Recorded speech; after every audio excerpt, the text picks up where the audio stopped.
Ketahuilah hidup ini hanya satu tujuan, yaitu nanti setelah kematian kita selamat dari neraka dan bisa masuk di surga Allah. Untuk menjalankan tugas yang hanya satu, ini harus ada dua perkara. Satu, menjalankan perintah Allah. Dua, meninggalkan semua larangan Allah. Karena Allah mengajak semua umat manusia untuk masuk surga, maka kita juga harus mengikuti apa yang dikehendaki Allah, bagaimana untuk bisa masuk surga. Dan ketahuilah, untuk meraih nikmat yang sebesar itu, ini memang harus ada kebersamaan di antara semua yang hidup di muka bumi. Yang petani juga punya andil untuk bagaimana lainnya bisa makan. Yang pedagang punya andil untuk bagaimana lainnya bisa ikut makmur. Yang pejabat punya andil untuk mengamankan rakyat, membimbing rakyat. Yang rakyat punya andil bagaimana untuk taat kepada pejabat. Yang lelaki punya andil bagaimana keluarga bisa makan, tidur, bertempat tinggal, beribadah. Yang perempuan punya andil untuk selalu taat pada lelaki. Yang kaya punya andil untuk mendermakan hartanya demi jalan Allah. Yang fakir punya andil untuk berdoa. Dan semua yang diberikan oleh Allah itu punya andil masing-masing dalam rangka apa? Bersama-sama untuk menuju ridho Allah. Setelah kematian nanti bisa masuk di surga Allah. Karena tujuan sebetulnya sama, jalan mungkin ada yang beda. Beda bukan dalam arti meninggalkan ibadah. Beda mungkin hanya jam'iyah, mungkin hanya partai, mungkin hanya ini dan itu. Yang semuanya itu bukan tujuan pokok. Tujuan pokok adalah menghambakan diri kepada Allah Subhanahu wa ta'ala. Kalau tujuan sama, maka sudah barang tentu antara satu yang lain juga punya kepedulian. Walaupun tugas pokok itu ada, tapi kepedulian terhadap yang lain itu tidak kalah penting. Sebagaimana dicontohkan orang yang bijak.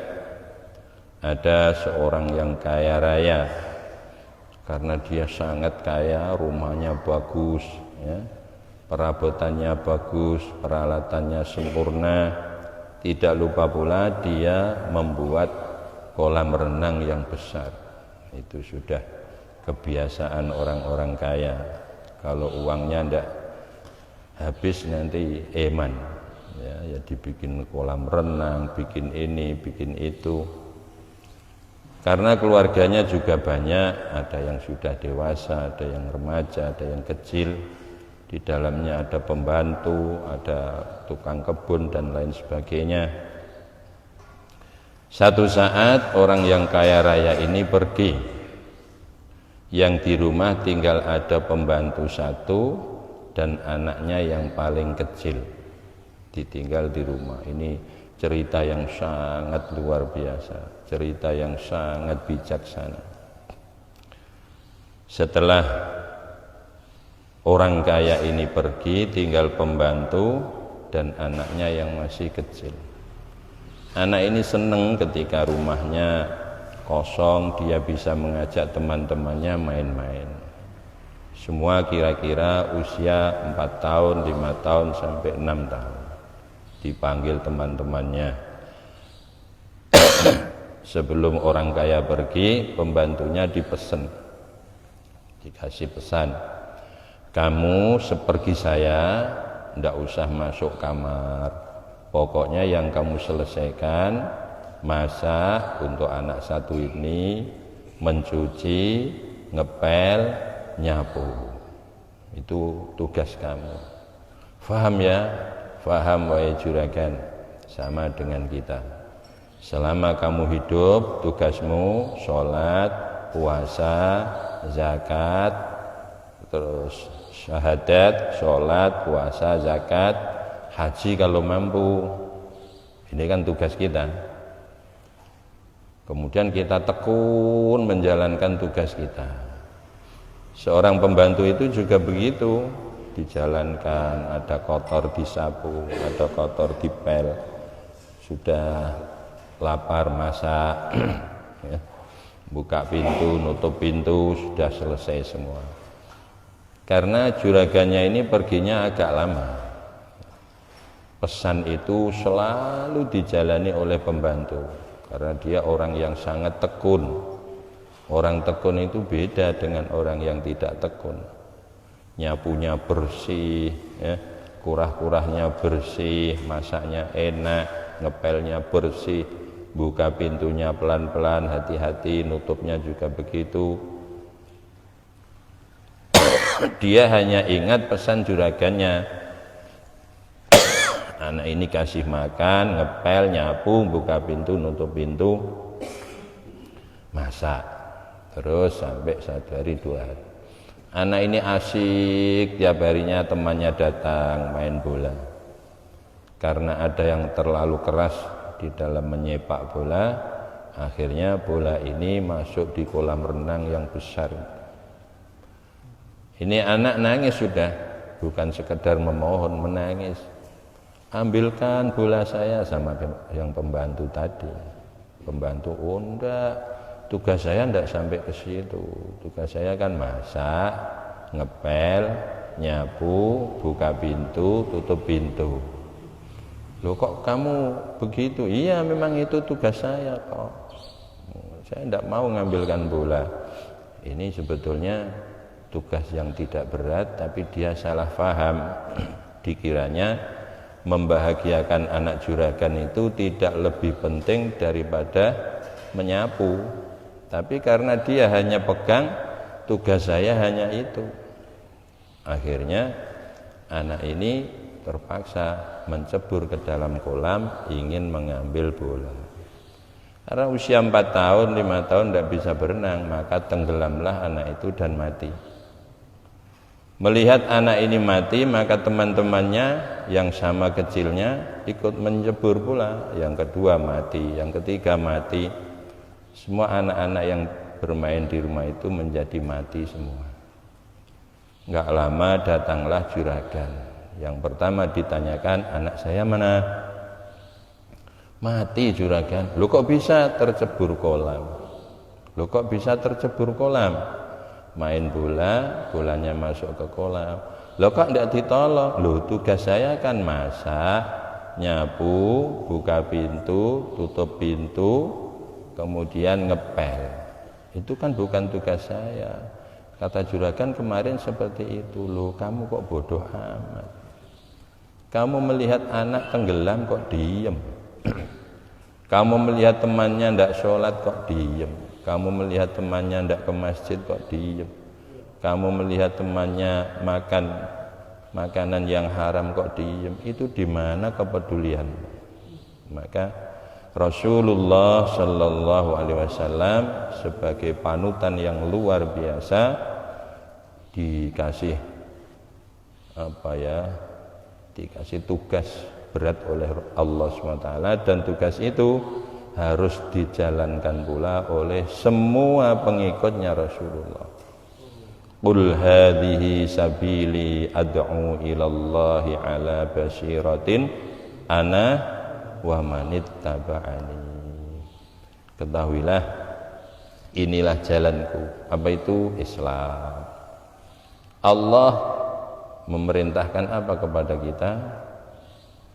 Tapi kita tidak cukup hanya menjalankan itu untuk diri kita, sementara masih banyak orang lain yang berada dalam kesusahan. Apa dikira tidak sholat itu bukan kesusahan? Walaupun uangnya melimpah, itu dia sedang tenggelam di api, dia sedang dipukul oleh malaikat, tapi kita tidak tahu karena apinya belum datang, pukulannya malaikat belum datang. Maka orang yang punya kepedulian terhadap orang lain itu menjalankan apa yang dijalankan oleh Rasulullah Sallallahu Alaihi Wasallam. Dan ketahuilah, menyampaikan agama ini itu jangan menunggu alim. Jangan menunggu alim. Kalau kita mengajar harus alim. Kita membahas ilmu harus alim. Tapi kalau kita mengajak, asal punya mulut, punya tangan, punya kaki, punya tanggung jawab untuk mengajak. Ada sebuah kisah yang sangat luar biasa. Ada orang pergi dakwah seperti saudara-saudara kita ini, karena di lain negara orang ini tidak bisa bahasa negara itu. Contoh, seandainya kita orang Indonesia kemudian berdakwah di Amerika yang bahasa Inggris, itu beliau hanya bahasa isyarat.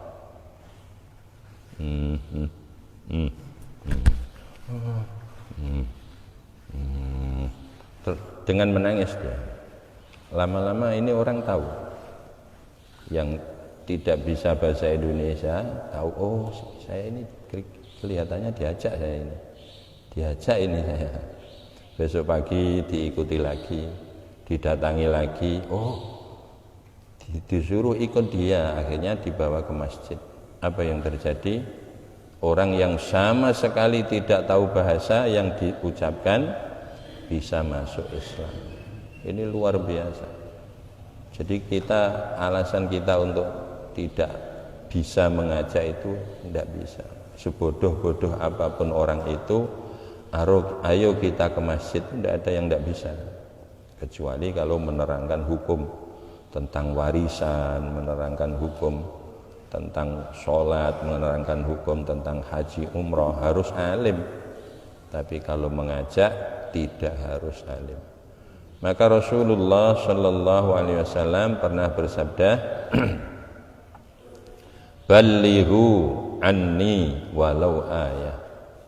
Sampaikanlah kalian semua langsung mandat dari saya, walaupun hanya satu ayat. Adakah orang yang alim ketika hanya mendapat satu ayat? Tidak akan pernah ada. Orang menjadi alim ketika baru mendapat ilmu satu ayat. Itu pun sudah punya tanggung jawab untuk menyampaikan pada yang lain. Sudah ngaji pada Rasulullah umpama, ayo baca sama-sama Bismillahirrahmanirrahim. Pelajaran selesai. Hafal kan? Itu punya tanggung jawab untuk menyampaikan yang satu ayat itu kepada orang lain.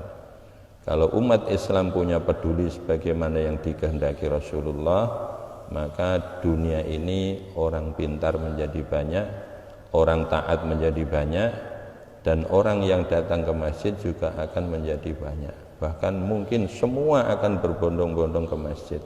Dan itu nanti akan terjadi masa-masa seperti itu. Kapan itu? Ketika Imam Mahdi datang. Ya besok toh Pak, saya tak ikut kalau Imam Mahdi sudah datang. Ya telat. Imam Mahdi sudah datang baru mau ikut, telat. Telatnya ya kalau masih hidup. Kalau sudah mati duluan. Ya kalau hatinya cocok. Kalau tidak cocok dengan Imam Mahdi, apa mungkin? Mungkin juga. Dan yang tidak cocok nanti akan dibunuh karena bergabung dengan Dajjal kan. Jadi apalagi sudah mulai ada tanda-tanda orang membenci para habaib, itu sangat mengkhawatirkan. Dan Imam Mahdi itu nanti Habib, cucu Rasulullah Sallallahu Alaihi Wasallam. Tidak menutup kemungkinan orang ini nanti ada yang ingkar karena sudah terbiasa tidak cinta kepada Habib. Maka mari kita ikuti jejak-jejak Rasulullah yang sudah jelas-jelas sukses. Setiap Rasulullah mendapat orang yang masuk Islam, langkah pertama dibawa ke masjid. Sahabat pun begitu. Dan sahabat semua punya kepedulian keluar dari rumah untuk mendakwahkan agama ini. Ada yang 4 bulan baru pulang, ada yang 6 bulan baru pulang. Itu sahabat. Bagaimana kita melihat cerita para ashabus suffah, para sahabat yang tidak punya tempat tinggal karena beliau datang dari berbagai negara. datang ke Madinah 4 bulan, 1 tahun, karena beliau ngaji sama Rasulullah. Setelah ngaji sama Rasulullah dikirim oleh Rasulullah, ada yang ke Yaman, ada yang ke Mesir, ada yang ke Syam. Bagaimana perjalanan onta, kemudian datang ke Yaman, masa 1 hari pulang lagi, itu sampai 4 bulan, sampai 6 bulan, ada yang 1 tahun. Maka yang masyhur di dalam para sahabat adalah dakwah para sahabat. Banyak perempuan yang punya suami tapi janda, banyak anak yang punya orang tua tapi yatim. Itu dakwah para sahabat. Mudah-mudahan kita dikuatkan untuk menjalankan usaha Rasulullah Sallallahu Alaihi Wasallam. Ini ada jamaah dari Makassar, Sumbawa. Siapa nanti yang ikut untuk 3 hari mengikuti beliau-beliau? Insya Allah 3 hari atau sampai selesai juga lebih bagusnya. Ya, siap ya? Insya Allah. Maka seperti itulah sebetulnya tugas Rasulullah Sallallahu Alaihi Wasallam. Dan seperti itu pula keberadaan para wali songo datang ke negeri Indonesia, khususnya di Pulau Jawa. Tidak cukup 1 hari kemudian pulang, tapi bahkan ada yang 1 tahun baru kembali ke markas setelah bangun masjid di sana. Datang lagi ke daerah sana, 1 tahun baru pulang setelah bangun masjid di sana. Sekarang masjid sudah di sana-sana, di mana-mana. Mari kita hidupkan semua masjid, amalan-amalan masjid, agar Rasulullah menjadi bangga terhadap umat ini dan Allah akan meridhoi kita.